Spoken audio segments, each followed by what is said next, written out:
Hi guys, this is Vitaly with AFT Dispatch and A2C Logistics, and in today's video, I'd like to speak with you about Israel and Iran. What would happen if the Strait of Hormuz got shut down? But first, roll the intro.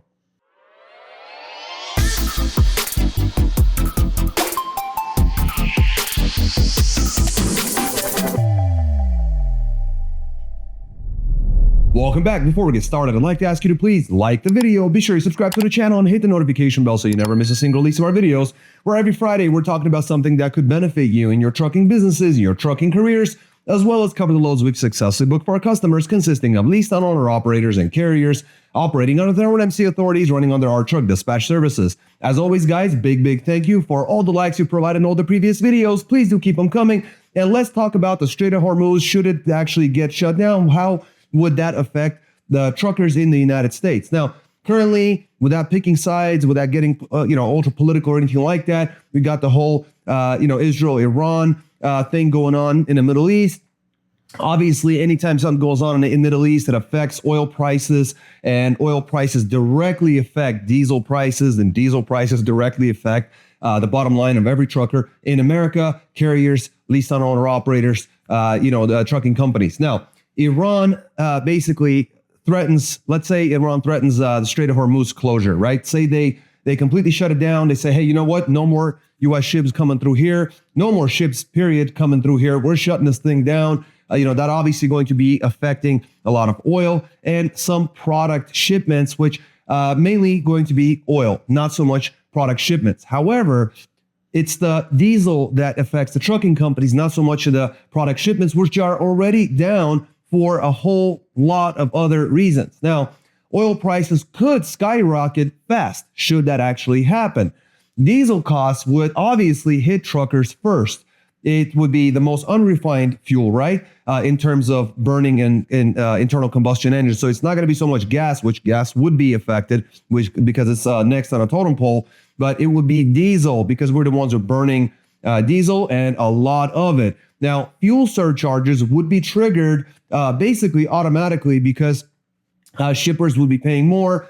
Shippers would be offsetting the cost of the shipping cost, and so those shipping surcharges would basically kick in automatically, and operating costs would ultimately outpace the spot market rates. Now, the contract freight would readjust much quicker. Spot market freight would readjust slower than a contract market. And so that's kind of where we want to focus on, because what would ultimately happen is that you would see some carriers parking their trucks immediately and saying, look, I can't operate at these rates, especially considering the rates that you're seeing nowadays. And ultimately, having those rates plummet even further, there's going to be a lot of carriers, a lot of trucking companies that would absolutely shut down and say, we're going to wait this one out. This is getting ridiculous. Now, the lower capacity at that point may actually prop up rates, but that'd be more of a short-term gain for carriers and owner-operators out there. Freight rates would certainly rise up, even in a soft market that we have today for, again, other reasons. There's just not enough freight and way too much capacity. So the capacity would actually decline a little bit, which would increase the rates, which would benefit those who are still operating, who actually can operate at lower operating costs and lower margins, operating margins. And so this cost would actually push inflation, which would hit supply chains. And they're already trying to recalibrate with all the tariffs and stuff. So this would be in addition to everything that's already on their shoulders, and would cause massive confusion. Plus, don't get me started on the American consumer that's barely able to make ends meet. And this would obviously affect the American consumer in a very big way, because consumers face price shocks at stores at that point because shipping prices come up. And guess what? That comes down to footing the bill for the consumer, who's already stretched out real thin. Ultimately, that would lead to bankruptcies in a trucking industry, and bankruptcies would create short-term volatility, which for those of you who would remain in business, who are able to operate at lower margins, would benefit you guys in able to make more money.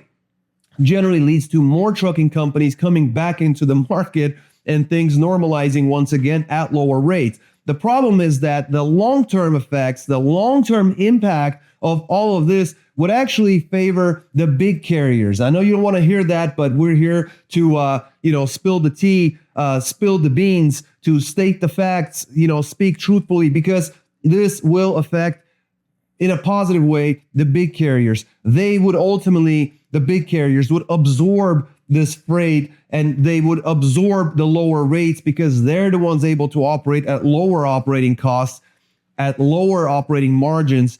And ultimately, at the end of the day, besides the truckers, besides the carriers, besides the owner-operators, it would affect the consumers. Your everyday average American Joe would be the one affected, them, their families, and they would actually get hit twice because they'd get hit at the store and at the pump. So would love to hear from you guys. What do you think would happen should Iran threaten to actually shut down the Strait of Hormuz, close it down, even for a short period of time while they figure out what they're doing with all this Israel-Iran stuff going on out there? How do you think this would affect the trucking industry? Let us know, guys, in the comment section below. If you haven't done so, smash the like button, subscribe to the channel, hit the notification bell, and I'll switch over the camera. We'll look over loads we booked for our customers, and I'll see you in just a moment. Welcome back. Let's take a look at some of these loads. Guys, this week we have vans and reefers. Everyone did quite well, though some did better than others because quite literally, sometimes it pays to be lucky. We'll go ahead and get started with one size driver. His name is Mike. Pulling a reefer coming out of American Canyon, California, going to Phoenix, Arizona with a load of wine. 42.5 on the weight, load of wine, temperature set at 55 degrees, 762 loaded miles, booked at 1650, got him 217 a loaded mile. Then Yuma, Arizona, going to Rancho Cucamonga, California. Supposed to be a one pick, one drop, ended up being a round trip runs. Like I said, pays to be lucky. 41,000 pound load of watermelons, temperature at 36 degrees. What happened was that the load was rejected because it had some dirt on the melons and ended up getting sent back to the shipper. The guys, luckily, he's got excellent dispatchers. They renegotiated the load, 471 loaded miles altogether. Booked at $1,600, got him 340 a loaded mile. Finished off strong right out of Yuma, Arizona. Zero deadhead coming out to Sumner, Washington. Another 41,000 pound load. Another load of watermelons, mini watermelons this time. Temperature set at 48 to 50 degrees on a reefer, a lot more forgiving. 1,382 loaded miles, a lot more miles. Coming out to Washington, $3,700 booked, got him 268 a loaded mile. An excellent job in this terrible, terrible market. 6 days on the road.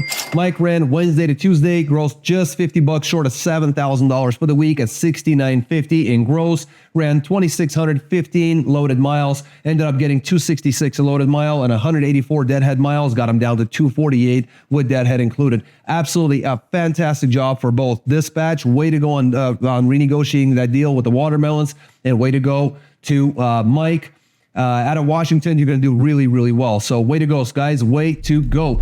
Moving on to our next driver, Jerome, pulling a dry van coming out of Fairmont, West Virginia. A tough market coming out of Tyler, Texas. A heavier load, 43.5 on the weight of HVAC units. That was expected. 1,070 loaded miles, booked at 1,750. Got him a $164 coming out of West Virginia. An excellent run. Then Shreveport, Louisiana, going to Clover, Virginia. It's a 39,000 pound load of solar panels. 1,017 loaded miles, booked at $2,500. A much better run at 246 a loaded mile. Then Henderson, North Carolina, a bit of deadhead to Bethel, Pennsylvania. 43,000 pound load of FAK.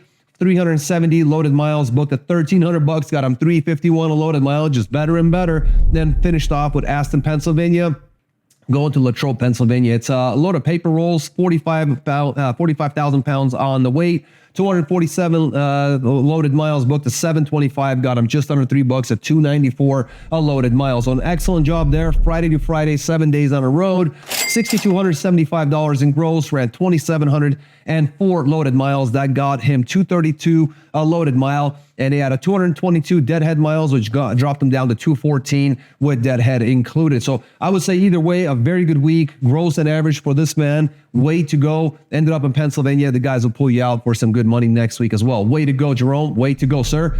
Moving on to Oscar, also a dry van coming out of Mills River, North Carolina, going to South Haven, Mississippi. It's a 30,000 pound load of communication assembly boxes, 516 loaded miles, booked at 970. Got him $188 a loaded mile. Then Memphis, Tennessee, coming out to Sioux Falls, South Dakota. It's a 17.5 load, light load packaging products, 813 loaded miles booked at 2250, got him 277 a loaded mile. An excellent job. Then right out of Sioux Falls, South Dakota, zero deadhead coming out to Jacksonville, Florida. It's a 40,000 pound load trophy and award components, 1,507 loaded miles booked at 2,900 bucks. Got him a $192 on that one. Excellent run. Monday to Monday, 7 days on the road, $6,120 in gross. Oscar ran 2,836 loaded miles, ended up getting 216 loaded mile, and only 25 deadhead miles in the entire week, dropped him down to 214. So an excellent run, very, very good stuff. Lighter freight, excellent dispatching with limited deadhead, so very efficient, and way to go, guys. Excellent job.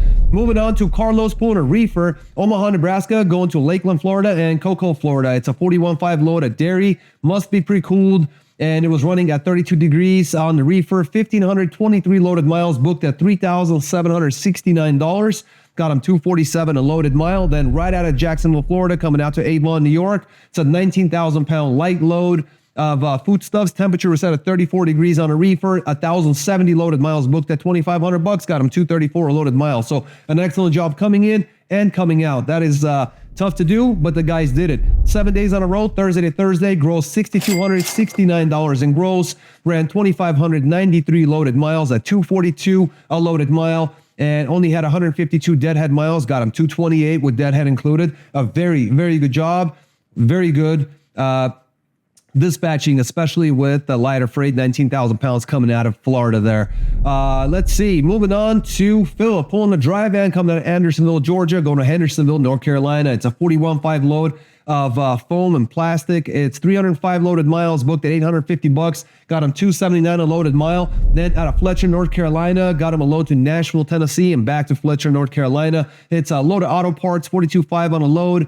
602 loaded miles all around, 1,600 bucks booked, got him 266 a loaded mile, coming back out to North Carolina. Then a little bit of deadhead, Greer, South Carolina to Green Bay, Wisconsin. It's a 40,000 pound load of plastic film rolls.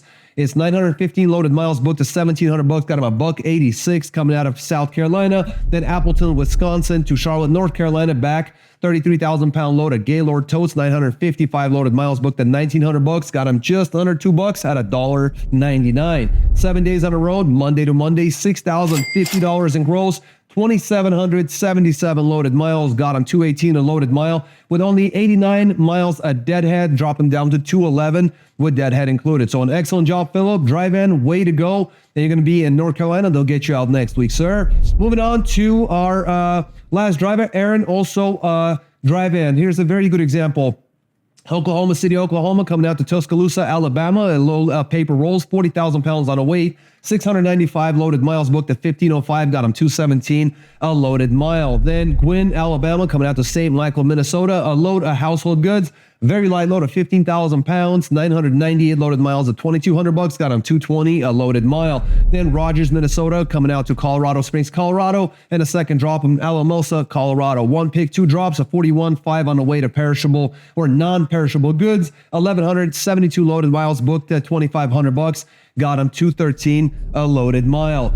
That got him, let's take a look. A week on the road, Monday to Monday, 70 miles of deadhead, so excellent dispatching. $6,205 a gross, 2,865 loaded miles. Got him 217 a loaded mile and 211 after that 70 miles of deadhead. So I would say an excellent job. Now, what's interesting here is that they both got 211 respectively. The previous driver, Philip, and then also Aaron at 211. But the difference was the 89 miles and 70 miles of deadhead. And I just feel like even though the gross was a little bit different, some drivers had higher and some drivers had lower weight on the trailers. And ultimately, everybody did really, really well. Excellent job, guys. Way to go. Welcome back, and thanks for sticking around to the end. Guys, as you can see, the rates are where the rates are, and no amount of political chaos, saber rattling, or anything else going on in the Middle East is going to stop us from working really hard to get you every cent that you deserve. So at the end of the day, if you have any questions about our services, whether you're a leased owner operator or a carrier who has your own MC authority, get in touch with us by calling or texting 801-448-6363, or get on our website at aftdispatch.com for more information. And until next week, guys, stay healthy, be wealthy. Take care.